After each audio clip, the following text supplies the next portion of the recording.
Rice of Ashoka ನಮ್ಮ ಸ್ನೇಹಿತರು ಹೇಳಿದಂಗೆ ಇದು ರೈಸ್ ಆಫ್ ಸತೀಶ ಆಗಲಿ ಅನ್ನೋ ಆಸೆ ನನಗೆ ಆಗುತ್ತೆ ಕೂಡ. ಅದರದ್ದು ಎಲ್ಲ ಲಕ್ಷಣಗಳು ಕಾಣ್ತಾ ಇದೆ.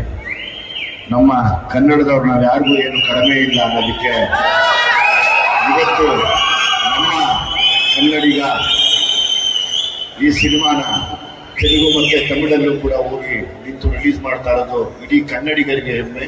ನಾನೊಬ್ಬ ಕನ್ನಡಿಗನಾಗಿ ತುಂಬ ಹೆಮ್ಮೆ ಪಡ್ತೀನಿ. Thank you sir. ನಮ್ಮ ಕನ್ನಡ, ನಾನು ಅವತ್ತು ಒಂದ್ಸತಿ ಹೇಳಿದ್ದೆ, ಕನ್ನಡಿಗರಲ್ಲೇ ತಮಾಷೆ ಅನ್ಕೋಬೇಡಿ, ಕನ್ನಡಿಗರನ್ನ ಅಲುಗಳಿಬೇಡಿ ಅಂತ. ಕನ್ನಡಿಗರು ಯಾವುದಕ್ಕೂ ಕಡಿಮೆ ಇಲ್ಲ ಅಂತ ಮತ್ತೆ ಮತ್ತೆ ತೋರಿಸ್ತಾನೆ ಇದ್ದೀವಿ. ಸೊ ಹಾಗಾಗಿ ನನಗೆ ಅದ್ರ ಬಗ್ಗೆ ತುಂಬ ಖುಷಿ ಇದೆ.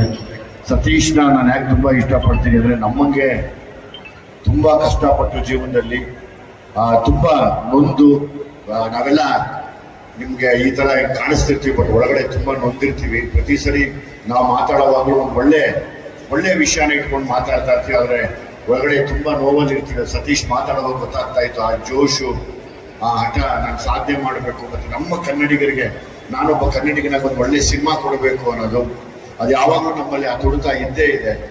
ಹಾಗಾಗಿ ನಾನು ಇಡೀ ಆ ಟ್ರೈಲರ್ನ ನೋಡಿದಾಗ ನನಗೆ ನಾನು ಖುಷಿ ಆಯ್ತು. ಅಂದರೆ ಎಸ್, ಒಂದು ಒಳ್ಳೆ ಸಬ್ಜೆಕ್ಟ್ನ ಮತ್ತೆ ತರ್ತಾ ಇದ್ದೀವಿ. ಯಾವಾಗಲೂ ಬೇರೆ ಬೇರೆ ಭಾಷೆಗಳಿಗೆ ಹೋಲಿಸಿ ಅದರಲ್ಲಿ ಆ ಥರ ಸಬ್ಜೆಕ್ಟ್ ಬಂತು, ಇದರಲ್ಲಿ ಈ ಥರ ಸಬ್ಜೆಕ್ಟ್ ಬಂತು ಅನ್ನೋ ಟೈಮಲ್ಲಿ ಒಳ್ಳೆ ಸಬ್ಜೆಕ್ಟ್ಗಳು ರೈಸ್ ಆಗ್ತಾ ಇದೆ ಅನ್ನೋ ಖುಷಿ ನನಗೆ ತುಂಬ, ನನಗೆ ಮನಸ್ಸಿಗೆ ಖುಷಿ ಕೊಡ್ತಿದೆ, ನೆಮ್ಮದಿ ಆಗ್ತಾ ಇದೆ.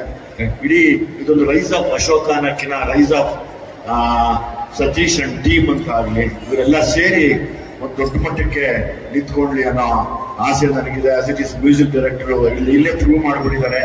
ಸೊ ಹಂಗಾಗಿ ಡೈರೆಕ್ಟರ್ ಆತ್ಮಕ್ಕೆ ಶಾಂತಿ ಕೋರ್ತಾ ಮಾಡಿದಂಥ ಎಲ್ಲ ಕಲಾವಿದರು, ನಮ್ಮ ಸಂಪತ್ ಆಗ್ಬೋದು, ಶೆಟ್ಟಿ ಆಗ್ಬೋದು, ಡ್ರ್ಯಾಗನ್ ಆಗ್ಬೋದು, ಇವರೆಲ್ಲ